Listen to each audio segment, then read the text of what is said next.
সুপ্রিয় পাখি মণ্ডলী বন্ধুগণ, আসসালামু আলাইকুম। আশা করি সকলে ভালো আছেন। আলহামদুলিল্লাহ, আমি অনেক ভালো আছি আপনাদের দয়া এবং আল্লাহ তাআলার রহমতে।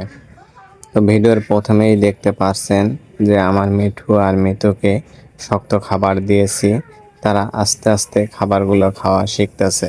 যেহেতু হ্যান্ডফিড খাবারগুলো এখনও তারা খায়, তো সেই কারণে ছোলা সিদ্ধ করে দিয়েছি।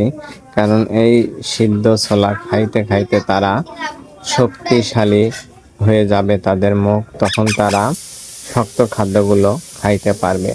যেহেতু প্রথম প্রথম আমি ছোলা খাইতে দিয়েছি, সেই কারণে সিদ্ধ করে দিয়েছি। তো যে সকল বন্ধুগণ আপনারা পাখি পালন করেন, তারা শক্ত খাবার খাওয়ানোর চেষ্টা করবেন।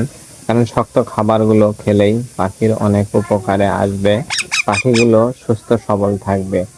হ্যান্ডফিড খাবার খাওয়ানোর জন্য অনেক কষ্ট করা লাগে, কিন্তু পাখি যদি শক্ত খাদ্যগুলো খাইতে পারে, তখন আর আপনার অত কষ্ট করতে হবে না। তো বন্ধুগণ, আমার এই ভিডিওটা দেখে আপনাদের যদি একটু উপকারে আসে, তাহলে আমার চ্যানেলটা সাবস্ক্রাইব করে দেবেন এবং ভিডিওগুলো দিন নতুন দেখবেন। তাহলে যে সকল বন্ধু পশু পাখি পালন করেন, তাদের অনেক উপকারে আসবে। তো সবাই ভালো থাকবেন, সুস্থ থাকবেন এবং আমার মিঠুর জন্য দোয়া করবেন।